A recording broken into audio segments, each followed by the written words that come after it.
Hello, welcome, beautiful, beloved souls. This is not my usual content. Every now and then I do get scammed, and I'm going to report this one. On Facebook, there is an ad for Harrison and James. Now, I live in Australia. Harrison and James claim to be a couple, an old couple, who are retiring after 46 years in the jewelry business, and therefore everything is for free. You just pay for shipping. So I went and I purchased 3 items, each supposedly at $300 or more, for which I paid nothing, and I paid nearly $67 shipping. All right, I've gone to Trustpilot, and the reviews are mixed, but apparently in different countries, the same couple pretend to be either English, Australian, and they're retiring. So I asked ChatGPT to dig into it properly.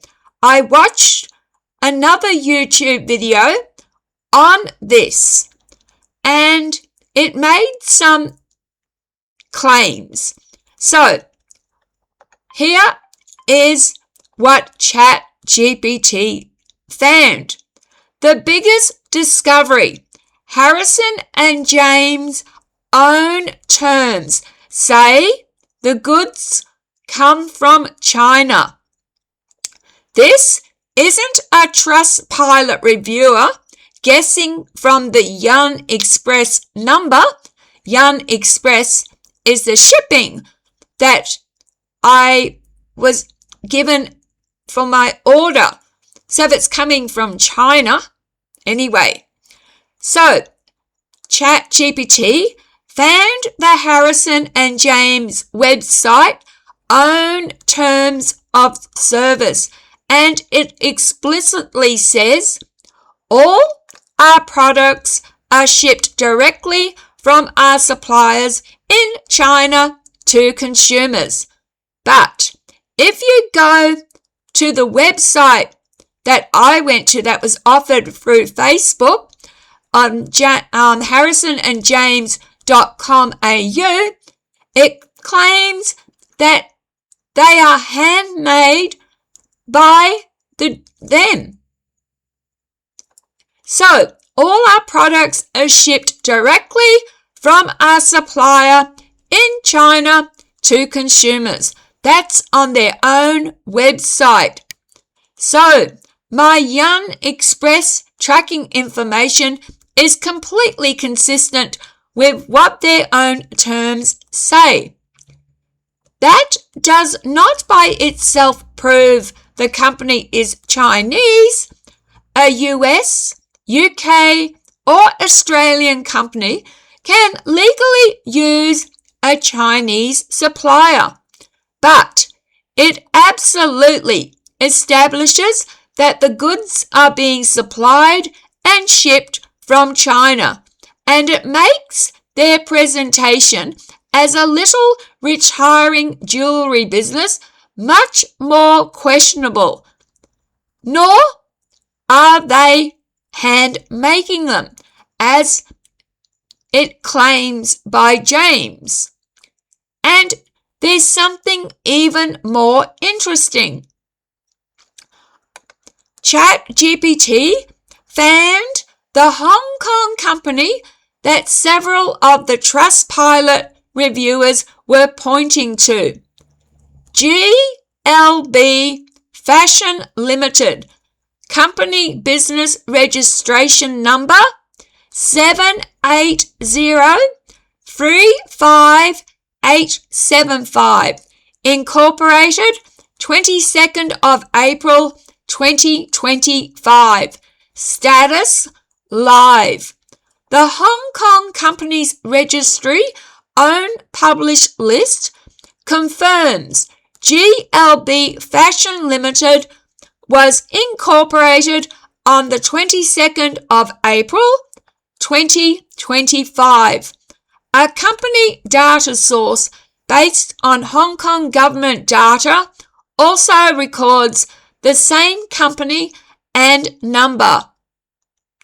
Now here's the important caution. I have not found an official corporate record proving that Harrison and James is legally owned by GLB Fashion Limited. What we have is multiple recent Trustpilot reviewers independently identifying GLB Fashion Limited as the underlying company. The company is a very recently incorporated Hong Kong company from April 2025. Harrison and James' own terms say its products come directly from a supplier in China. So, it's not handmade in Australia, nor England, nor anywhere else. My own order is travelling through Young Express, YUN. And the Trustpilot company profile currently identifies the business contact location as the United States, not Australia, while the website's branding presentation creates a very different impression. That's a very interesting pile of evidence. Now, the other YouTube person, content creator, mentioned Margaret. Listen to what ChatGPT said. This is the part that made me sit up. There is a separate Trustpilot profile for Margaret Jewellery. Its story is remarkably similar. Purported UK Yorkshire jewellery business, supposedly going out of business, jewellery supposedly discounted, customers report goods actually coming from China, complaints that the jewellery wasn't what was represented, complaints about difficulty obtaining refunds, and there's a particularly striking review from someone who says they tried to get a refund. They report being offered 10%, then progressively higher amounts up to 70%, rather than simply receiving the advertised full refund. That's a customer's account, so I wouldn't treat it as proven fact, but it's highly relevant in my investigation. So yes, the YouTube content creator's reference to Margaret appears to have a real counterpart online. Although there's no reliable evidence establishing that Harrison and James and Margaret Jewellery are the same legal operator. All right. I hope you haven't bought. If you have, drop a comment. Please tell me what country they are saying they are, what country you are in. Thank you very much for watching. I have asked Ing to dispute my transaction. I said, yes, I authorized it, but after all these complaints, it isn't what it seems to be. Thanks again. If you're going to drop a comment, do so respectful. Love, light, and blessings. Bye.